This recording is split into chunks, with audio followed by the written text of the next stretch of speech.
Yeah. What is going on, Cowboys Nation? You're now tuned into the Stargate Livecast. What you got, Knicks? What you got, Professor O. Matt Owen? And we decided to run it back since we had such a great time on the back end, right? Yesterday with our guy, Jay Tuck from Cowboys Fans Only. Man, just breaking down that 4-3 under, man. It was such a good time. So, fam of the show, you already know what it is. We had to run it back and get him in here, man. How y'all doing? Good, man. Yeah, good. I'm excited. It was a good Football day. Season. Man, it's here. It's here, right? Finally. We came a long way from Julio Jones Cowboys hoodies to Man, no ifs, ands, or buts. Let me in the chat real quick. Our guy Elazar's in the building as always. Steve's up in this thing. Cameron, we see you as well. Sadiqa in the building. What's going on, Sadiqa? Our guy Dwayne Wright's in the building. So yeah, man, give it a like, give it a share, man. We're gonna get into it a little bit real quick though. It wasn't clear eye view glasses Jerry was handing out to Coach McCarthy. Them Jamie Foxx exclusives. Yeah, did you see Jerry's I kind of want to grab some of those. I kind of want to grab some of those sunglasses. Let me know in the chat if you know how much those cost, because they look pretty nice. Hit him with that response though, J Tuck. Yeah, like so, I think it may have been Jane Slater. It was Slater asked the question. Asked Jerry Jones about the glasses. Seems like Jamie Foxx gave them to him and gave them to Mike McCarthy, and then she's like, "Well, what about the clear eye view?" And he was like, "Huh? What? What?" Kind of stuttered on it. Although I'll tell you what, I saw Stevens. I've seen those in the lineup. Stephen Jones definitely had the clear eye views on. So they're actually like sponsored by the Cowboys, and so they're branded together. Clear Eye View and the Dallas Cowboys are branded together. So you would think missed the promotion, but the way Jerry kind of said it was like as if, like, I don't know. Yeah, he's like, hey man, he's like, man, look, Jenna plays for the team, but we're talking about Jamie Foxx here, right? He's gotta get that plug or whatever. Star power. There's levels. It's kind of like the equivalent of the Zeke Who, but Jalen Who this time. Yeah, right. A little Yeah, but Jerry actually kind of meant it this time. I mean, look, a little fodder. Jerry was very squint-eyed, by the way. During, he was. It's like maybe he's enjoying that Cali life a little early already. Yeah, right. So it's just just one of those things. Right. Getting off on the right foot, and whatnot. Speaking of right foot, let me get over here real quick. For these press conferences, let me get that rocking because for whatever reason, my thing didn't decide to save it. So you had yours yesterday. I'm gonna have mine right now. We're gonna get this thing rocking. All right. So with that being said, opening camp press conferences, they had the big three on there. Before we kind of dig into, let me ask y'all something. What one thing that you listened to the conferences that maybe stuck out to you, Professor? I'll give you a shot at it real quick. Yeah, I don't want to tip the hand too much because I know we're going to talk about it later, but there seemed to be a reckoning coming with the Hall of Fame game coming up soon with Jimmy Johnson. I don't know if he's going to be in the Ring of Honor, but it seemed to be heading that way. There may be some traction there. So that was the best news for me. Absolutely. Yeah, real quick, man. Pickney, our guy Spoon, he's out on a little vacay. Him and the wife, a little getaway. So they're enjoying life, having some drinks. And then, of course, Mary had to handle some work things. So me, Matto, and Jay Tuck are here to hold it down tonight. For you, Jay Tuck, one thing maybe just kind of perk your ears a little bit from that opening press conference.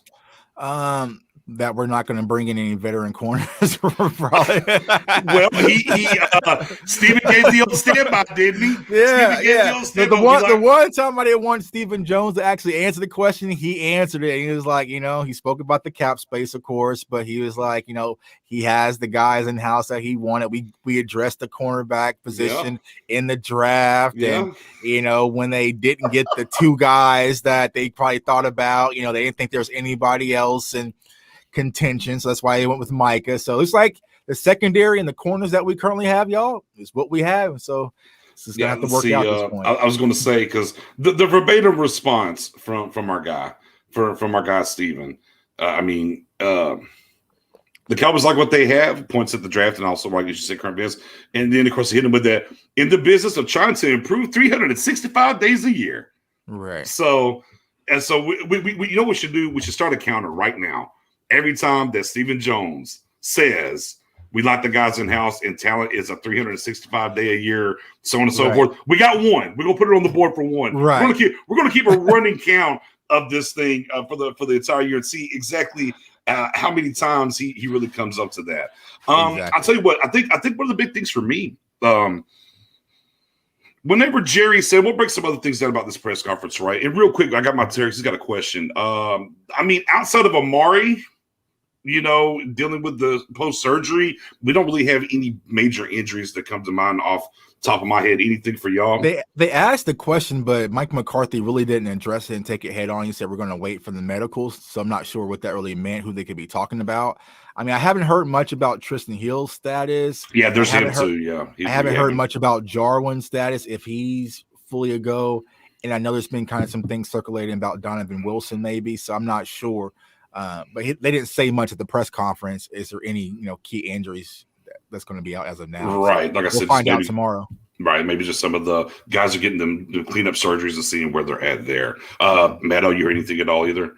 No, that's pretty much real. Okay. Right now it's just a few guys with some nagging injuries or lingering issues from last year that should be good to go. A lot of them. Tristan Hill's kind of the biggest question mark. Nobody seems to know when he's going to be a go, and then Amari Cooper, they think is going to be ready, but we'll find out there. But nothing like major in terms of concerns. But again, they put the pads on tomorrow and start practicing. I don't know about pads, but they gear up tomorrow. They gear up tomorrow. Yeah. Well, according to ESPN, Tristan Hill's going to be a starter, so there's nothing to worry about. Yeah, he doesn't need to be. Him and Carlos Watkins, Reggie Robinson. Yeah, it's all good. But the thing for me that stuck out was when Jerry Jones said they had to find their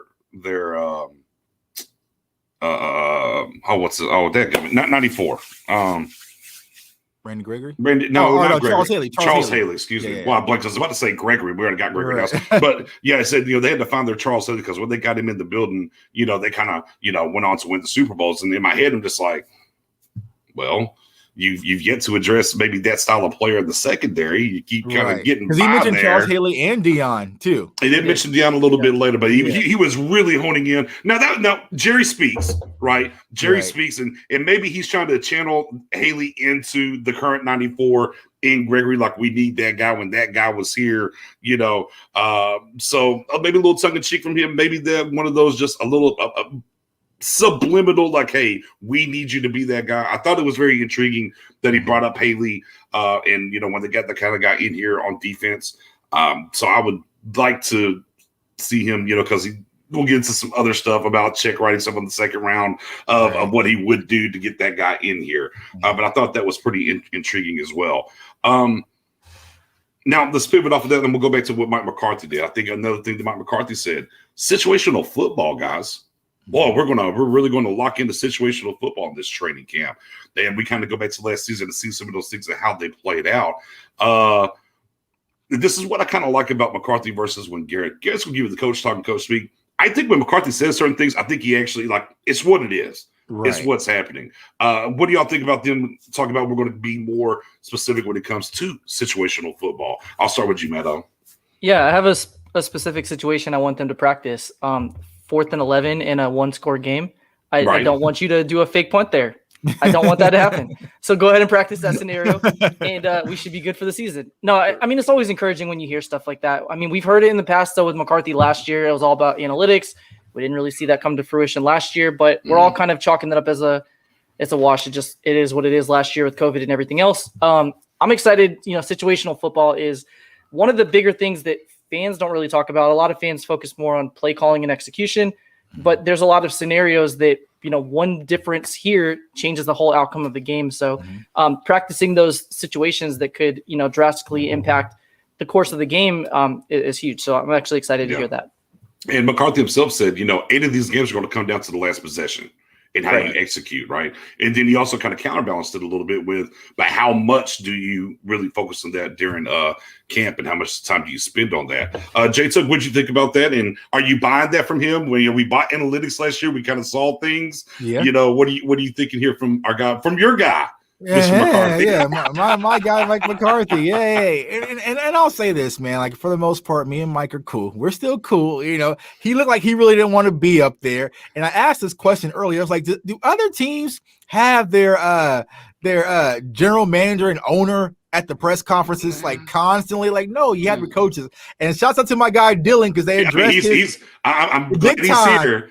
He's big time. We got a superstar in the building. He is Twitter famous now. Thank you for not forgetting about the small people, Dylan. Small guy, appreciate you, my guy. We're talking about your tweet up there at the press conference. But yeah, man, I definitely agree with Mike McCarthy, and to kind of echo everything that O said. My situational will be actually in the red zone. Red zone scoring will definitely be an important aspect of the game that we need to focus on this year, is getting points actually on the board. But actually, like you said, Nix, we saw everything they kind of spoke about last year, about getting the ball out and different things like that, practicing on fundamentals. We kind of saw traces of it last year. Now, granted, it didn't work out in our favor, but we saw some of those things that Mike McCarthy said earlier on in the pre-sequel camp of last year go into the season. So I think this year we're going to see a lot more. And to kind of go with Professor O was saying, I think the special teams will be a lot of different situational reps as well, because I think they're going to be a lot more creative on special teams. So hold your breath, Cowboys fan, because that 4th and 11 here we come, right? For me, the thing that drove me up a wall last year a lot when it came to Kellen Moore, and a lot of people were on me, it's like, Nick, you're being too hard on Kellen, you're being too hard. I'm like, look, I'm not really per se being. Yes, I am. He's the play caller. But when I'm looking and I'm talking about what Mike McCarthy is going to bring to this team, like I need him, like at times the term I used last year is, once we get the 35-yard line in, Kellen would just call this weird, all right, we're going to do this double reverse or this end around, just something that we haven't been doing or we're cooking. And I said, man, I need Mike McCarthy, the play caller, to say, hey, no, slap that hand. The stove is hot. Don't do that. So to me, it excites me because that means what I've seen in what was happening last year. I think Mike McCarthy's maybe seen as well. Maybe a little of inclination while Bob McAdoo's been brought in as well to kind of say, hey, once you're inside here, stay with what's cooking. Don't get too cute. So I'm excited about it. That's one of the things I definitely liked. Mike McCarthy said when they asked him about the hard knocks, Whenever he said, "Well, I wrecked my truck first." When Jerry called me and told me it was on Hard Knocks, I wrecked my truck first, and then I got back on the road and I was fine. Let's read between the lines. What's he really saying there, J Tuck? Well, what he's really saying is Jerry called him and told him we're going to be on Hard Knocks. That's exactly what what's happening. It wasn't like, when Jerry called me to ask what was my thoughts on Hard. It was like Jerry called you and said we're on Hard Knocks. And, I feel like Mike McCarthy really didn't want to be on Hard Knocks. But as I've been saying going into last year, like he's having to deal with the adjustments of being not only the head coach, but the head coach of the Dallas Cowboys. You can kind of see it in his posture, like he's kind of uncomfortable. Like, bro, what am I doing up here? Like, y'all answering all the questions for me. Like, why am I here? And so I think that's where we got to see how that relationship really works. And that's what I'm interested to watch when it comes to Hard Knocks is like, how much authority does Mike McCarthy really have on this team? Or is it still Steven and Jerry Jones, in the kitchen watching over his shoulder? Randy calls with a question real quick. Says, do y'all think we're going to take the division this year? I'm a yes. Currently I have it set 10-7. Depending on what the defense looks like, that can kind of go up. But as we're going into camp, I got us 10-7. I think that gets us over the hump for the division. Matt Owen, what do you think? Or you think Cowboys are the driver's seat for the division? Yeah, I mean, we should be. We have the best quarterback in the division. We have the best offense in the division. We should score points. It's just a matter of that defense and how much makeup room can we make from last year. And again, we talked about it multiple times, but we don't need to see a drastic. They don't have to be number one in defense. No, if they are, then phenomenal. But if they can just get into the high teens from last year, that's an improvement. And if they can continue to get the takeaways like they got last season or late in last season, I think that'll help. And then, we brought a lot of guys on defense that should help. I don't know about 8-1 down there. I think we're going 11-6. And I think it's going to come down to the final game of the season where we pull our starters. I have us 11-5 going into that game. And then we'll end up 11-6. Well, my new follower, I'm following Bad Jazz. Well, she's been on me all day about this Cowboys. Said, do we have to wait another 25 years? Come on now. But I appreciate you coming in. Make sure when you get out for Twitter, go over there to YouTube, sub to a Stargate podcast. 8-1. She's trying to resurrect that Jason Garrett. Jay Tuck, we win in this division. Come on, tell the people, right? Yeah, we're winning the division. I feel like a lot of people are underappreciating the Dallas Cowboys. So you got to think about it from the standpoint. If Mike McCarthy, my guy, would have tossed a damn challenge flag against New York, we probably would have swept the Giants last year as well. And granted, we were banging with Washington on the Thanksgiving game until we did the fake punt and kind of blew things out of proportion. So even with our B team, we were well within range of still going to the playoffs. I mean, we were on these shows and we don't want to go to the playoffs. We want a team tank. So we were still within playoff contention, even as bad as our team was last year. So you add back the offensive line, you add back Dak Prescott, you add back a new defensive coach and defensive staff, you add a new rookie core, you have focus Ezekiel Elliott. We should win this division. And I don't think it should even come down to the last game. Hopefully it doesn't. I feel like we should win this game by division by at least 2 to 3 wins, to be honest with you. Yeah, no, big facts, especially, you got number 4 back in the building, as you talked before, and as Matt Owen said as well, and as our guy James Gary's right here saying, clear cut the best quarterback in the division. And I've said it before, we all have. Man, this offense is ready. The offense is, look, forget division ready. To me, this offense, and I believe y'all feel the same, is Super Bowl ready. Can we get the defense to come along for the ride? Can you get them key turnovers at times? And can you hold teams to maybe 21 points and under on average? If we get to those things right there, boy, we can really be cooking something. What's that song? Can you meet me halfway? We'll start singing if we got to. But back to the what you call it, because Matt, I don't think I got your take on that. On the Jerry Jones, on the Mike McCarthy crashing the truck. Back over there. What do you think? What is Mike really telling us? They're crashing the truck, getting back on there. You think it's Yeah, I mean that's Mike talking, doing his thing. But it's pretty much what Tuck said. It's he wasn't. He actually, it's probably Mike's reaction was very similar to most of our fan base, where when you heard about Hard Knocks, they're like, and then later they're like, okay, that's like kind of exciting, right? So it just took a little bit of convincing and talking, but that's not Mike. I mean, Mike, we know from last year, Mike's okay doing press conferences. He has to as a head coach, but Mike's not that guy that's like every opportunity, let me get in front of the camera. And during the press conferences with Steven and Jerry, he's fine sometimes kicking it back and letting them answer. So, he's not going to be the guy that wants to do Hard Knocks, but I think he understands why we're doing it from a brand recognition, not necessarily for the Cowboys, but for the NFL coming after COVID. They had to generate sales and do everything they can to get the ratings back up. I mean, we were shooing for the game, so he didn't really have much say in the matter, and it is what it is. So right. And real quick, it's Stargang Podcast. No underscores or nothing. I dropped it in the chat. So I don't know if that's should shoot over there on Twitter as well for you. But Stargang Podcast is the name of the channel you can go sub to. Appreciate you so much. I think it was the way for Mike McCarthy to be like, yeah, I'm not really feeling this, but hey, Jerry got me in here. It is what it is, and we'll keep this thing rolling. What can I do here? And then it brings me to this a little bit. And look, this is a way foreshadowing, and it's back to what you keep saying about him in year two. Still doesn't look very comfortable up there at times. Right. He's like, why am I here? I just want to go over here and coach some football. That's what I'm looking to do. Do you think he's ever going to get comfortable? Yeah, I mean, do you ever think he's going to get comfortable? Or is that? Do you think that is that going to affect him in his coaching style? Is that ever going to be a thing he gets over, J-Tuck? It depends on how he is behind the scenes. If what goes on in these press conferences goes on behind the scenes where Jerry and Steven are there, because it feels awkward. It's like, all right, we're asking questions and Jerry's intercepting, or Steven, I want to hear from Mike McCarthy. And I feel like Mike McCarthy has never really got to showcase his personality at these press conferences because he's always been overpowered by Jerry Jones. Because what have we been talking about?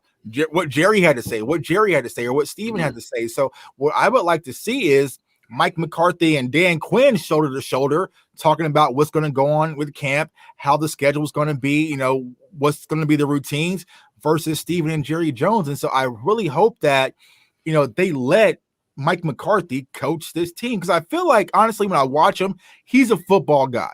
I feel like he's an X's and O's football guy. He just wants to do what we've been asking and not worry about the circus. But it's different in Dallas. And the one thing you can say about Jason Garrett, he knew how to play corporate ball and also head coach. That's part of the game. It's like, if we're at work and we got both of our managers sitting on top of us, it's like, we can't really be ourselves. And I feel like that's sometimes when you see Mike McCarthy in these press conferences. So, hopefully they let Mike cook, I guess. Okay, let him cook. With that being said, Matt, before we transition to our second one, anything else from the McCarthy portion of that you want to touch on before we get on to the next round? Yeah, I mean, we've seen a coach in the relatively recent past who also was not comfortable in front of the cameras because he was a defensive coordinator and not that guy. And then he kind of embraced it over time. And that's Wade Phillips. And now Wade Phillips is all over Twitter and he has no problem with it. So he kind of eased into it. I mean, it's not really apples to apples because Mike was a head coach, but he was in Green Bay and it's a different environment, different atmosphere, different media circus and all of that. So I don't think it'll ever impact his coaching, but I don't know that he'll ever truly be comfortable like Garrett, who kind of grew up in this, from playing and then moving into coaching. So I think he may always be kind of awkward, but we saw guys like Eli Manning, who was never like that true leader at quarterback that you're wanting, but he showed up and did his job. Hate him or love him, but it is what it is. I think that's kind of how Mike is. He's a lunch pail guy. He's Tuck said, he wants to come in and work, and he'll answer the questions because he can't say, I'm just here so I don't get fined. He has to actually give an answer, but he's going to give you what he needs to and then move on and do his job. So that's right. But here's the thing, y'all. He can't grow a pair because he's in Dallas, because as soon as he grows a pair and speaks out, all right, well, cool. We're going to move on from you. We're going to make Kellen Moore our head coach. We already have Dan Quinn. We got George Edwards. We got, McAdoo already in house. We don't need you. And so he has to play by the Cowboys rules. He can't go in and completely go renegade. He just doesn't have that freedom and flexibility. So he's learning, but it still looks awkward. Yeah, a little bit. Yeah, it's like that. Still trying to. He knows how to ride the bike. Right. Boy, you just not sure he's going to eat that curb or not. Not sure he's going to eat that curb or not. I think the only other thing from Mike McCarthy that said, and let's give some shout out. Obviously, we've seen the work that Zeke's put in during this whole entire offseason. And the transformation somewhat, in his body, how he's been working. And he definitely touched on that and said basically 2 weeks after the season was over, Zeke's been here all off season, putting in the work, doing the right things. They had a meeting directly after the season. He kind of talks about the exit interview and stuff of those things. So, I mean, for me, very exciting to hear that, him acknowledge it, and we're getting to that leadership. And one thing that I always wanted to see Zeke do is Zeke's been playing off of pure talent. He hasn't really become and I don't mean this in the wrong way, a pro athlete from the idea of taking care of his body and doing certain things. And to me, seeing that kind of stuff excites the hell out of me. And then for McCarthy to acknowledge that, it was pretty exciting as well. Professor O or J Tuck, you want to touch on that before we transition? I mean, you pretty much nailed it. But yeah, I mean, when you see a guy like Zeke, who, was a guy that fans and the media said was a guy that stirs the drink, right? He's that guy that's the catalyst to make that offense go. He had a down year. We all understand the reasons for that. So the fact that he came in literally 10 days after the season ended, like, that's not happening again. I'll do whatever I need to do. I will reinvent myself. I'll work out. I will do agility drills. I'm not coming in overweight. I'm not going to Cabo. I'm ready to go. I mean, that's promising. And the fact that Mike thought highly enough of what he did to give him his flowers for it. All he's doing is reinforcing to the team. If there's any doubt, Zeke's one of the leaders of the team. Right. And I think for the most part, man, these players got embarrassed last year. Like, let's keep it a buck. I think, it kind of deflated their ego a little bit. Like, hey, you're not as bad as you think. We all thought when Dak goes down, we're going to hand the ball to Zeke 30 times. He's going to run. Like, no, like, you couldn't do that. And so I think, what the focus is going into the season is like real humble. It's been real quiet, real, lunch bell, business focus, like oriented. And these players are coming back ready to work, man. So I'm excited to see how it's going to transcend into the season. Okay, and Jerry Jones getting older. We know that we talk about that. That's going to be one of the prevalent things we're talking about on Hard Knocks and whatnot. And boy, just kind of letting some of these truth bombs fly. We all knew it, but he actually let it on an open mic out in the air. That he goes, man, I wonder how I F this thing up. He talks about even after he fired him, and he brings in Mr. We're going to win, baby, and he's like, he looked at him and was like, how did you F this up? And for him to come out there and say that kind of stuff, man, big facts, big thumbs up to the nutritionist for Zeke. Big thanks there, Jerry. For him to come out and say it kind of goes back to what Professor O was talking about, maybe things a little bit bubbling. J Tuck, are you surprised that he actually said it out the gate at camp this year? A little bit or no? I'm surprised he addressed it in that manner. Like, he effed it up. But, I think we all know that. Like, we know that he messed up with Jimmy. But the thing here is, like, I feel like I didn't pick up on what Professor O picked up on about this Ring of Honor thing, because when the question was asked, he still danced around it. Right. And it's like he didn't want to overshadow, Jimmy's Hall of Fame by, doing the Ring of Honor in the same year. And he kind of tucked his tail and got out of that Ring of Honor. So there's always going to be that Jerry Jones ego, which is the reason why he effed it up. Like, let's call it a buck. Yeah, the reason why your son's probably going to F stuff up in the future is due to the ego. So, but it was kind of cool for Cowboys fans to finally hear Jerry say it. Like, all right, you messed up by moving on from Jimmy, and why is he still been around? The organization still to this day. I don't understand why.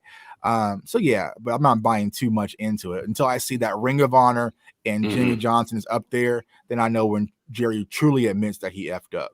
And go ahead, Professor, because you were kind of leading into a little bit of that, and I'll let you get your thoughts out on that now since we're here. Yeah, I don't know if he's going to put him in the Ring of Honor, but there's definitely a paradigm shift with the way Jerry's talking about things. And the fact that, so Jerry says a lot of stuff. Like, before that moment, Jerry's talking about, there's nothing I wouldn't do. I would spend any amount of money or do anything. Obviously, you won't fire yourself. There is some things you won't do. And we know that you've said that in past seasons, and we didn't make the dramatic trade, and we didn't trade up, and we kept our draft picks, and we did a lot of things that go opposite of that. What was different about this press conference was the emotional factor. We have not seen Jerry Jones get choked up and cry twice in a press conference. I don't know, ever. And in two different times, when he's talking about the first time he was an owner and he walks on the field and talking about Al Davis and, I think he mentioned Lacewell going out with him and seeing and smelling the grass. And like, you could tell, like, it's starting to be real to Jerry. Like, all those feelings in time is not on his side. He's starting to, at least my takeaway was, it's starting to feel real to him. He sees that, nobody beats Father Time. Right. If I'm going to win, it's going to need to be soon. And that was important to me. And then when he starts talking about Jimmy, he's mentioned Jimmy in the past. It's not like he always ignores questions. He does talk about it a little bit, but there was some pain in it this time when he's talked about, how did I mess this up? I messed it up. Not like, both of us did this and it could have ended differently. It was like, I effed up. How did I F this up? And then he started getting choked up. So again, I don't know if he's going to put him in the Ring of Honor, but I definitely feel like there's some emotions starting to come out that we haven't seen before. So it's promising. But again, until you see action behind it, it's just words. It's a lot of fluff. It may be nice if the organization was matching the same energy. Yeah, true, and maybe this is one of those things where he doesn't want to overshadow the Hall of Fame, and then like that weekend, once he's already in the Hall of Fame, then afterwards, like, okay, you're in the Hall of Fame, that's kind of taken care of. Hey, by the way, we want to do this, and maybe that's where he's at with it. Yeah, look, now now Jerry that was selling some snake oil. Let's be clear, right. He's still he sells that snake oil. Oh, you just don't know what I would do. I mean, five players, five. A handful. And a handful means five. And then we also get into he got to the point where hey, I'm not trying to be he went biblical for a minute because the chain I fired that question about he made the deal with the devil and stuff like that. And man, I mean, Jerry was in form for sure. But yeah, a lot of snake oil, but I'm with you, Matt. There was definitely a different tone when he was talking about how he messed it up. Or questioning how did he mess it up, different things, getting a little choked up here and there. Definitely, a changing tune. And as Gary said as well, I mean, even Steven saying at times, leading up to this of, hey, we should have signed him sooner. And I'm like, okay, but as Gary asked the question, why now? Because social media moves differently now. This ain't the same old thing. There's shows like these and CFO and so on, and Cowboys Uncensored, and we got guys like Mr. Rome that does the videos and drops things, right? Skywalker, that, hey, we bring up these kinds of things. Like, it's out there. It permeates. You can't just ride the narrative of what ESPN and stuff saying. So they know it's, they can't. Look, we got our guy dealing with a masterful tweet. A tweet has got that far to be mentioned at the Cowboys press conference. Right. We influenced the culture. Yeah, we moved the needle more now. So they had to, and let's never forget about what Jerry and Steven are. Besides salesmen, they are great promoters. And that's just, that's the reason for some of this, of the why right now is, hey, they know these things are out there and they got to come back and say that, especially with Steven. Jerry, I think, is very transparent of what's going on outside of the snake oil stuff, right? He's going to sell the snake oil, but I think into the Jimmy and the different things like that, I think that's a little bit different. But yeah, Steven was like, I got these years on me, son. Yeah. When Jerry said that, Steven was sitting back. He was like, all right, pops. He was almost like out of frame. Did you guys notice that? Like part of the press conference, he wasn't even like in frame. He was so far in the end of the table. I do want to say too, I thought it was interesting. This is the most clear-headed I've heard Jerry in a press conference in a while, because Jerry's usually good for like a Jerryism where he's like circumcising a mosquito or some weird stuff that you're like, I don't even know what you said the rest of the time. I'm focused on that one weird sentence you said. And this time he was pretty clear-headed. I mean, he's talking about being excited that the media was there with them and being excited about fans being back and, hopefully moving on past COVID. And he was pretty with it. Like he was dialed in for this press conference. And this is why fans should not be worried about Hard Knocks, because Jerry just gave him one full episode today already. He's got that's a whole full episode. Yeah, you got it. So yeah, I mean, I feel like Jerry understands that time is ticking, but like I said, I want to see the way they make moves in the front office actually match that same sentiment where you feel like, all right, they're going all in to win this year. And when Jerry was preaching that, Stephen Jones was just laid back with his shades on, like, probably looking at the cap on his phone, like, what's going on here? You know what I mean? Yeah. But I'll tell you, for opening training camp conference, man, there was a lot of stuff in there for sure.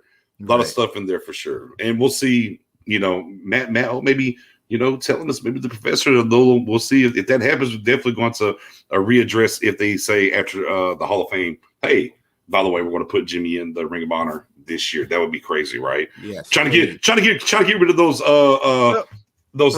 come on. That's what I'm saying. So did we lift the curse now? Yeah. Did we lift the Jimmy Johnson curse? I mean, not till you get him in the Ring of Honor, right? Right. I feel like the Ring of Honor, once we have that, you know what I'm saying?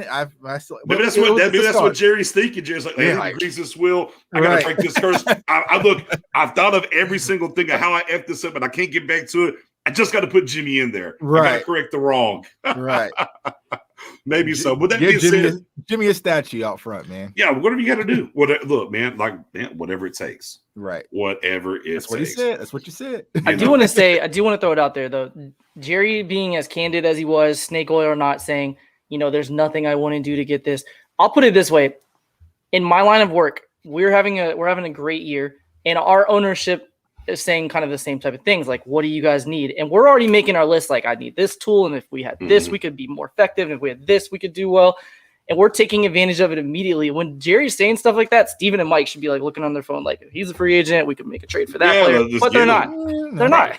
Oh no, Steven's looking at that. Oh, I don't have this much money. Who can I cut to get more money? Who can I cut and save some more money? You already know the business, right? I did want to run this back though, because we were talking about this. If y'all happen to miss the episode of Cowboys Fans Only with Jay Tuck last night, it was us here on the panel, also with Bluff City, breaking down the 4-3 under, and man, we just had a really good time, just really breaking down the X's and O's. Shout out to Jay Tuck for having this on, and a great idea to run before camp. Make sure you go check that out. We got to the linebacker room. And we got to talk about it, but we had some other stuff to get into. And I said, you know what? Let's pluck that out. Let's bring that back over here and let's kind of flush that out a little bit, because it kind of got to the point of, okay, where's it going to be at, right? Where we talked about the percentages and different things of that ilk of Jalen in particular, Professor. I'll let you kind of brace that and kind of go back in there, maybe let them know kind of where we're at when it comes to Jalen. I think we all believe, and you believe as well. Oh, he's not going to be a 30% guy, right? Of snaps, total snaps, right? Next year. Right. Yeah. So we've mentioned the numbers several times over the last few weeks, but for those who maybe knew or missed it, Jalen's played 94% to 97% of the snaps the last 3 seasons.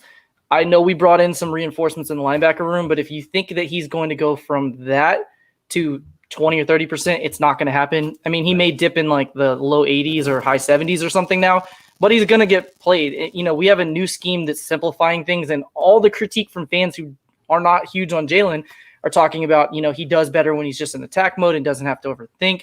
And putting Jalen in a scheme like a 4-3 under, where he's closer to the line of scrimmage if he's playing the same position, or as a Mike where it's one gap and he doesn't have a lot of responsibilities aside from see the ball, get the ball, like what we talked about with Parsons. Mm-hmm. This scheme is tailor-made for young guys and guys who maybe have issues processing or tick slow with that.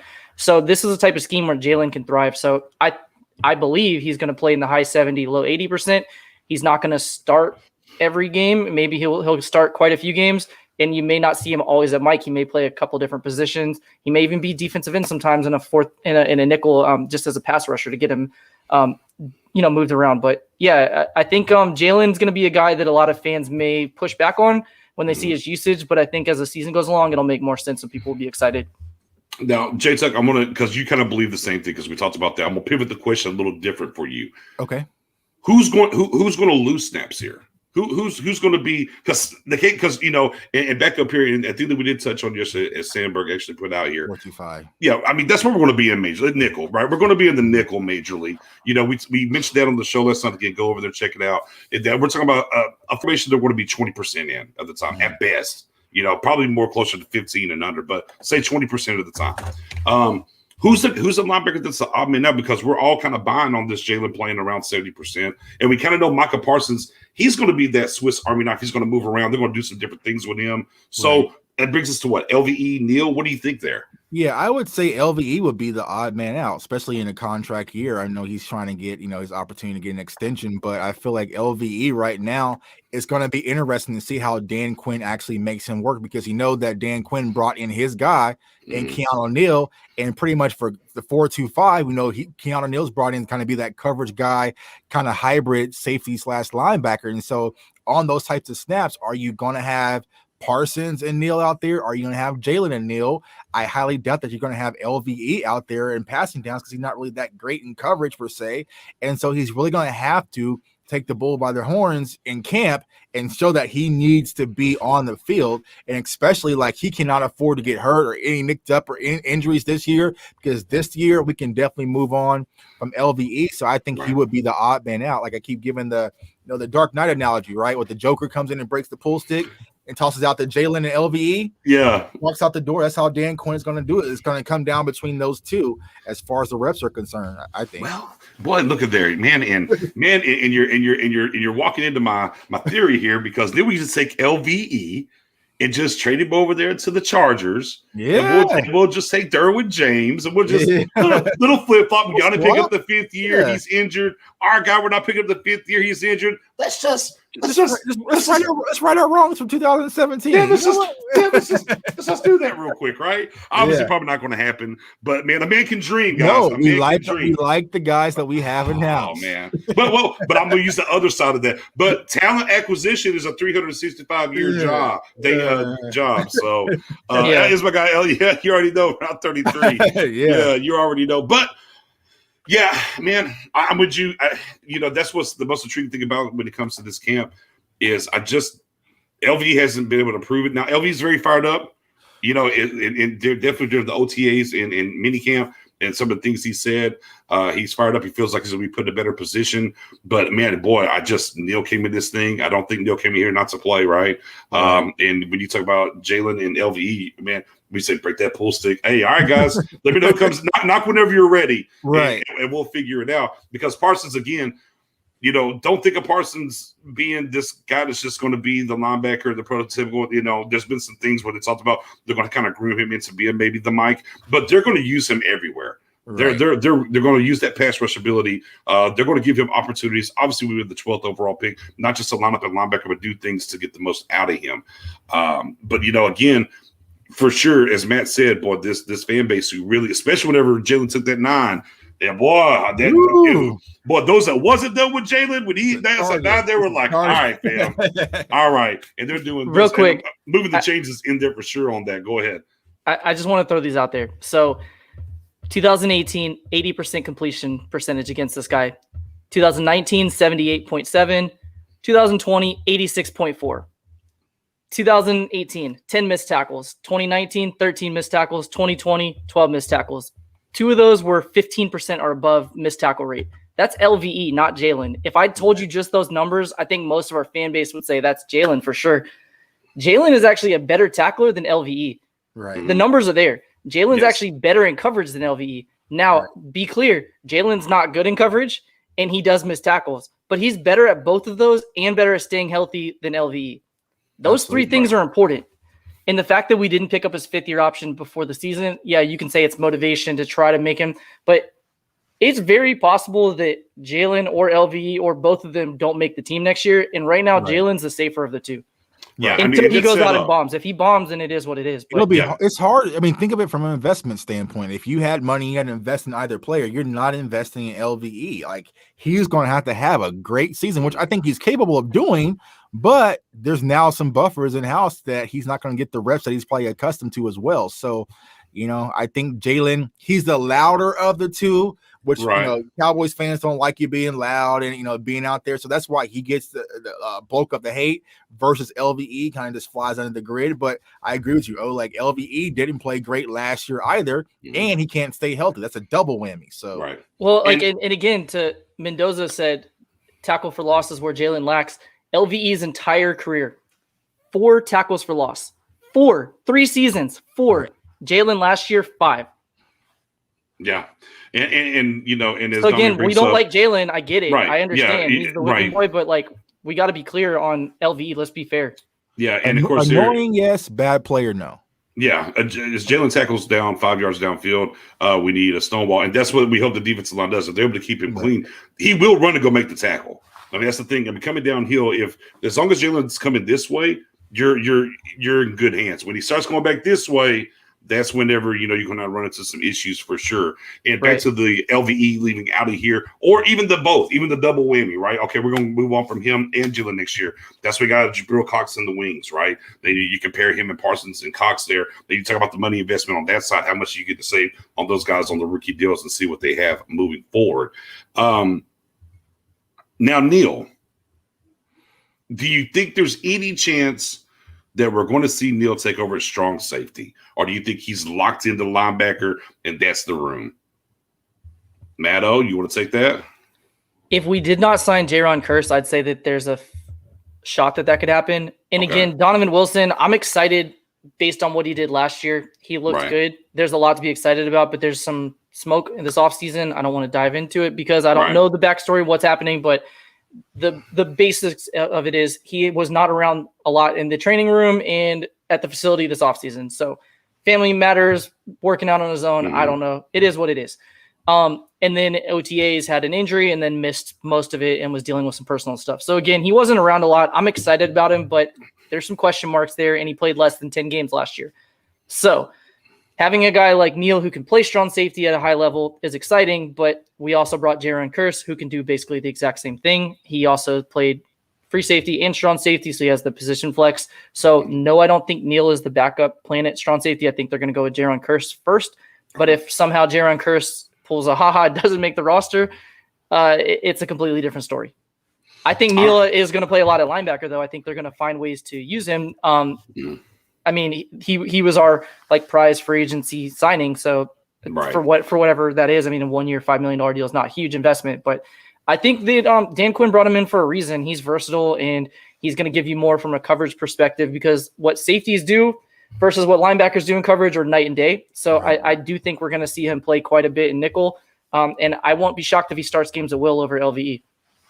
J Tuck, do you think Neal's locked in, or is there a chance we're going to see that move to safety? I think that he's in a case of emergency plan, to be honest with you. And honestly, I like Keanu Neal at strong safety. You know, I know a lot of people are high on Donovan Wilson because he flashed last year. But like Professor O said, that wasn't 10 games. It wasn't a full season. So what if it's kind of a flash in the pan thing and he regresses next year? Then where does that leave us, right? So I would like to see Keanu Neal maybe get some reps at strong safety, because what that allows you to do is now you can possibly move LVE to that weak side linebacker. Now you have your best three linebackers in Parson, Jalen, and LVE on the field, and you still have Keanu Neal as well. So I think he's a case of emergency if something was to go wrong with Donovan Wilson. But I think as of right now, starting off camp, they're viewing him as strictly a weak side linebacker. But we'll have to see how that all unfolds. Right. And that's again, this is why this is so intriguing to me. And I wanted to come back to this linebacker because there's so many different moving pieces that's going on here and different things that can happen. And look, that's something us getting to, guys, we haven't talked about Jabril Cox and how he's going to fit into this. Right. We haven't got to that kind of, that guy who, it's already been crowned, right? He's the steal of the draft. I threw cold water on my face last year. I'm like, oh man, it's possible he cannot make the right. He's going to be the steal of the draft, and he's the best coverage linebacker that was in the draft, and stuff like that. So to me, I think that Jabril Cox is, if there's an injury, we'll see for sure. Outside of that, I think he's going to be a core special teams guy, and somebody needs a breather, and then we'll come see what he has next year. That's what I think as we're entering into camp. Things can change. Do you think that Jabril Cox will be this year's Bradley and I, where we're kind of sitting there and he's not getting any reps, but could be. Teams. Yeah, I mean, I think he's going to fall in the same token. Again, there's just such a log jam in front of him. Right. Now if Neal gets out of there, goes to safety, things get a little interesting all of a sudden, right? If they say, Neal, actually, we're going to put you a strong safety. Now the room looks different. Now things look different for Cox. But for me, to me, it's kind of this, hey, man, go be great on special teams. Use that agility and that speed, and in spaces, maybe we could do stuff for you. And we're going to come back and see you next year. He was the insurance for LVE not getting the fifth year in a lot of ways to me in certain things. That's how I feel. What do you think, Matt? Do you think Jabril Cox is at a wait and see for next year, or do you think he's going to be able to make some noise and do something this year? I mean, I think he's a guy that Bones Fossil is going to look at and say, I got to get this guy on special teams. So I think we're going to see him play a lot of special teams, and I think he will play some defense situationally, but I don't think that it's going to happen a lot. I think he's going to be the guy that fans throughout the season, just like we did with the Nye and Reggie Robinson last year, where's he at? Why aren't we seeing him? But again, it's that logjam. And I think it kind of goes back to Neal, just pivoting on that really quickly. A lot of people see Neal as a safety playing linebacker, and they're like, how is that going to work? He's too small. We can't play him a lot. He's the same size as Deion Jones, who started Mike linebacker for Dan Quinn for the last 3 years, and is one pick six away. I saw the stat today from tying the NFL record for pick sixes from a linebacker, and he's 5 years in, so he's a young player. So interesting. Right. So he's a guy that, and again, you can look at guys like Roquan Smith, Tevin Smith before he was out of the league. There's quite a few linebackers that are in that high 220, low 230 range. So, I mean, he's fine size-wise. So don't look at him as we're playing Donovan Wilson at safety. He's not that. He's much he'll come down and hit too. Yeah. So. And he played 41 or 42% of snaps at linebacker last year in Atlanta as well. Yep. So, I mean, there's that too. Jabril Cox, since we haven't had a chance to talk about him yet, J Tuck, what are your thoughts on Jabril Cox, and where do you think he's going to end up, or Do you think he's got a chance to get some serious, snap counts this year, linebacker? That's the hard part. Like it is, right? Talked about it last night. It's like, where though? Like, because you really have 4 core linebackers in front of him, and I don't see him leapfrogging. Maybe Keanu Neal, maybe, but you think about it, Keanu Neal's really going to be the translator for Dan Quinn and kind of get this scheme into place. So I think Keanu Neal's going to be out there. You're going to have LVE, Jalen, and Parsons, and so it's like, where does he really fit? I just don't see it, man. Like, it has to be injury that have to occur, so he might just be a special team stash for now, and then we'll have to wonder, what happens to him next year. So yeah, again, Cowboys Nation, but we're not trying to temper your expectations here. We're not trying to throw water on the fire for the still of the draft and everything. But the numbers wise, logistic, Dan Quinn bringing in his guy linebacker. I just don't know. Oh, as my God, he says, can I squeeze it? We should have drafted Joe. Hey, man, you already know, man. I love me some JOK. I was like, oh, we got Parsons. Go give me JOK. Just put him in safety, maybe. I don't know. I was a big guy. I was a big guy for JOK. But yeah, we're not trying to look. We're excited about Cox. Don't think that we're not excited about Cox, because we are. But the numbers game, the way this thing works, man. I know there's a lot of people that think like he's going to come in and maybe do some noise, and maybe that happens if it's a true open competition, right? We're this log jam in there now, y'all. We're getting to the real world now, and it's like, all right, so the fantasies are kind of, because like I said last night, we kind of had a conversation like, all right, we talked about Cox, but damn, what about Chauncey Golston now? What about Quentin Bohannon now? Like, what about it's like, oh well, damn, like. Right. Like you start breaking things down, it's like, all right, well, and you got the Bashams of the world that already here signed a 2-year deal in front of those guys. It's all new flashy toys when these draft picks. That's why last time we were talking about, I was like, man, look, we drafted 8 defensive guys. Like, realistically, how many of these guys are really going to make the final roster and be impactful? Because as you said, sun's getting low. Yeah, sun's going to rise. Sun's going to rise tomorrow, and it's real. Right, it gets real quick. Yeah, all that interesting stuff goes out the window tomorrow. We have a few position groups on defense specifically that we're looking at. Like last night, we're not going to rehash this entire thing, but last night we were breaking down the defensive backs, cornerbacks specifically, and we were trying to figure out who's the top 5 or top 6 if we go that deep. Mm-hmm. We're doing the same thing tonight with linebackers. Think about last year. Who was spending any time last year before training camp talking about how much snaps Luke Gifford or Francis Bernard are going to play, right? And now we're like, we have a guy that we're excited about. And we're like, I don't know where he fits in. Like, we have so many guys ahead of him. Or last year, we'd be like, oh, he's going to play a ton. Right. Yeah. Exactly. Last year, the conversation me and Big Game James had, like, what happens if Sean Lane LVE goes down? We're like, oh, it's y'all's fault. It was y'all's fault. Well, I mean, it wasn't that far of a stretch, right? I mean, because it happens every year. But we're like, what is our in case of emergency if that happens? We're like, Francis Bernard, we had time. Like, all right, it gets bad. But now it's like, if LVE goes down, let's say Keanu Neal goes down, like, all right, that's cool.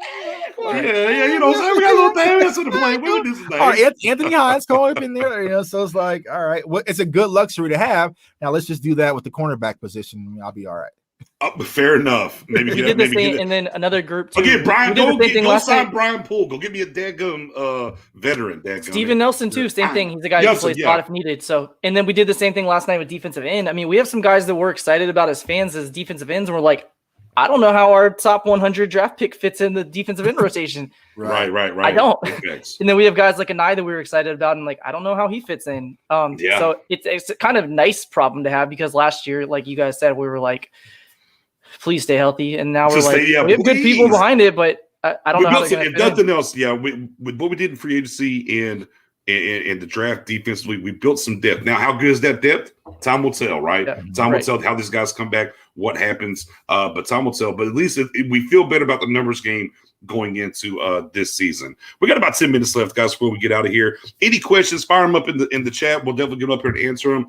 I figure have a little fun here. Do a little over-under for the season coming up. Matt O, you actually had a pretty good one on Zeke, right? You had the over-under, what was it, 1,400 yards rushing? Yes. It was really interesting. I posted it in the Star Gang Facebook group. So if you're not on there, join. We have like 6,000 members. It's very collaborative. A lot of stuff going on. I posted the question, will Zeke have more than 1,400 yards? And the numbers were much closer than I thought they were going to be.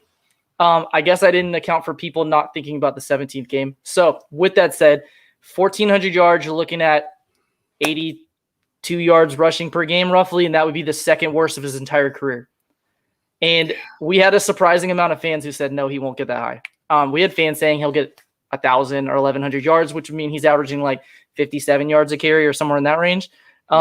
which is crazy. So I thought based on his offseason and all the hype that fans would be like, yeah, 1,400 should be, a no-brainer because, again, 80 yards per game is 1,360 yards, which would be a huge year in a normal situation, but now we have a 17th game. So that was kind of the over-under. So I'm interested to hear what you guys have to say in the chat.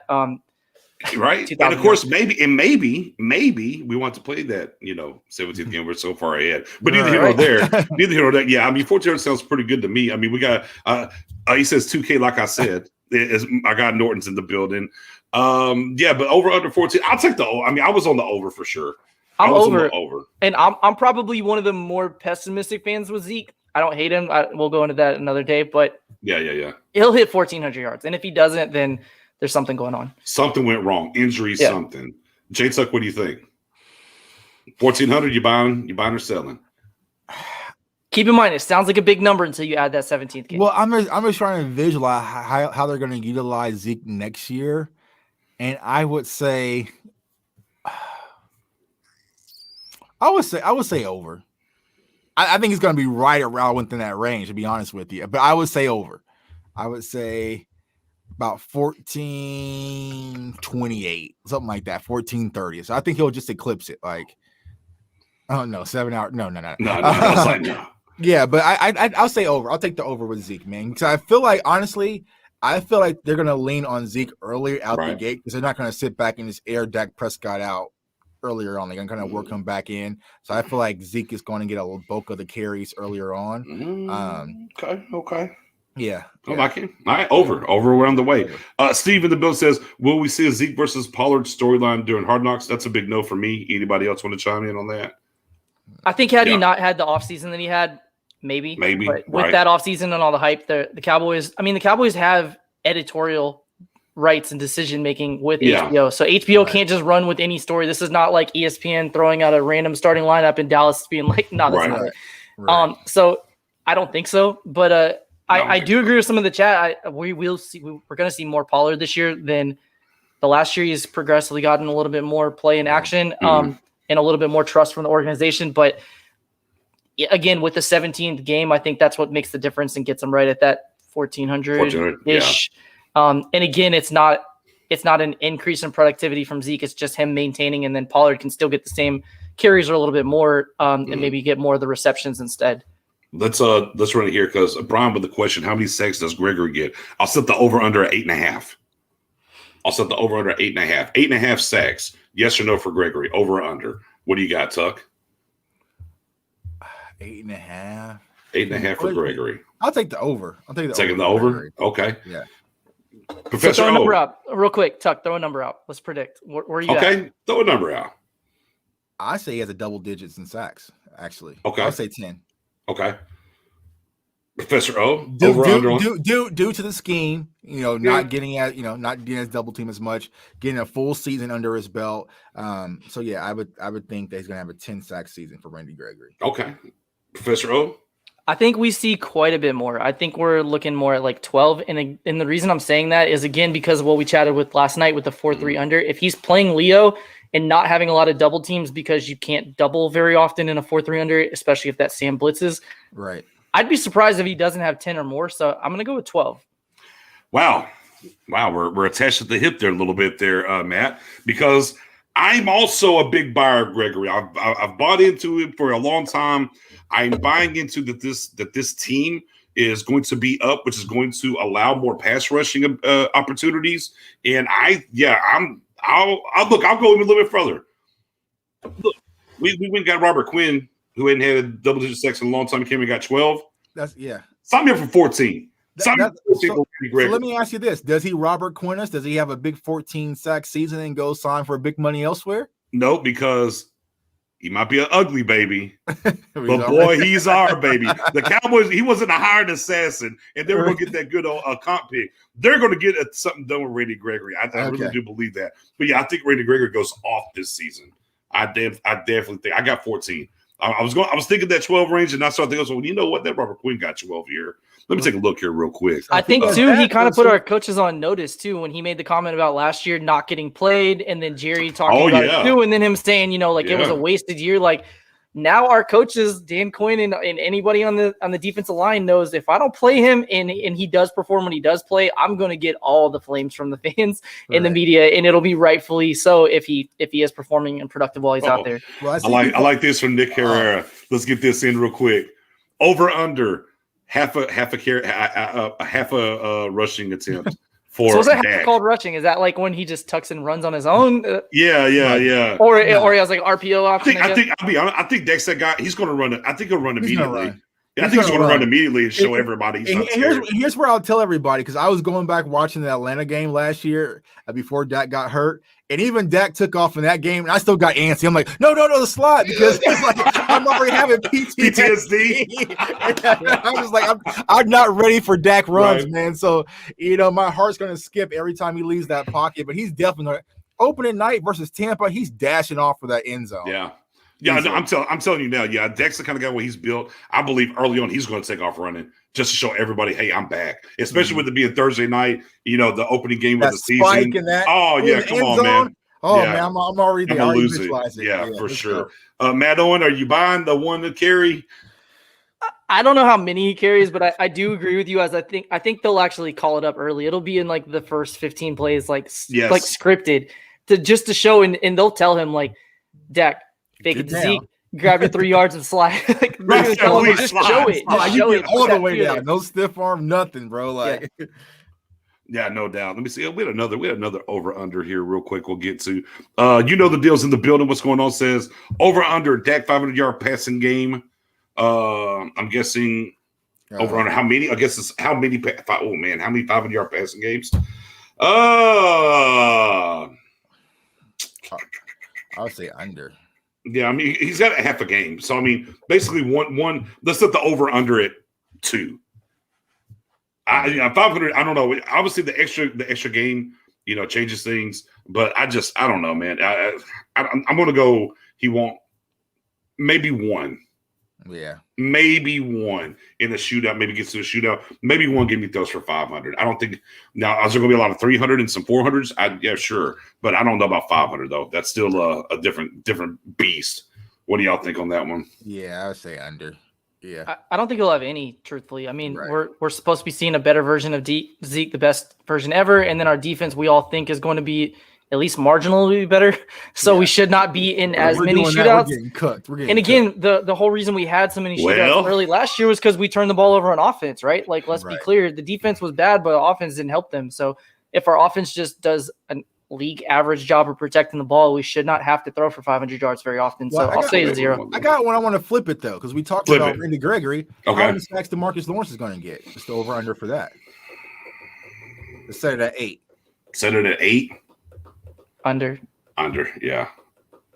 I think under. And again, the reason I'm saying that too is, again, depending on how much we know we're going to see base 25% or more, or 25% or less. Sorry, is kind of the league average of the last 2 seasons. And nickel and dime, you're seeing about 71 to 73% of the time. Happy to link that if anybody wants to look at it. Football Outsiders has a link where you can check that out. But when he's in the 4-3 under, he's going to be the 5 tech, which is going to be the easier of the 2 position, or the easier of the 3 guys on the line to double. Right. Yeah. And based on what we've seen, we've really only seen 2 big years from him. So I'm going to say he has like 7-ish. 6.5. Nick, I'm not even put that up there, Nick. But it'll be great in the run game. So exactly. And that's the thing about him. That's the thing about D-Law is like, I mean, his impact's felt regardless what the sack number is. But to me, yeah, I got him like 7.5. 7 and 15 for Gregory is what you had? Yeah, 7 and 14. 7 and 14. This is 21. And with those guys. You got Parsons coming off. Yeah, Parsons gets you a hot 5, maybe. Parsons gets you a hot 5, maybe. Jalen gets you 2 or 3. Jalen maybe gets you 2 or 3. What number are you trying to get to? I think I know what number you're trying to get to. I'm just trying to, see what Dan Quinn's cooking, man. He's trying to see what Dan Quinn's cooking, man. Quinn's not a big blitzer, though, so that's he's not. He's the base guys. That's why it's kind of interesting with Parsons, because when he was drafted, all of us are like, he's an elite pass rusher from a linebacking perspective, and that's why I'm like, we may see him play more in the nickel and defensive end than fans think. I'm not saying he's going to play all the snaps there, but he's going to play there more than fans are thinking. Yeah, he's going to get some opportunities there for sure. But, man, yeah, with that being said, we're going to wrap it up here, guys. You know, we got an hour. Good stuff. Obviously, camp is upon us.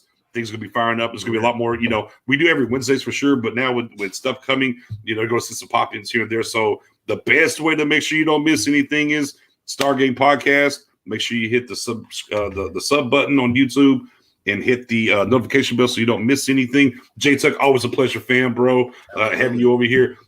By all means, tell the folks where they can find you, my guy. Yeah, man. Of course, you guys can find me down below on my YouTube channel, Cowboys Fans Only. I appreciate all the support, man.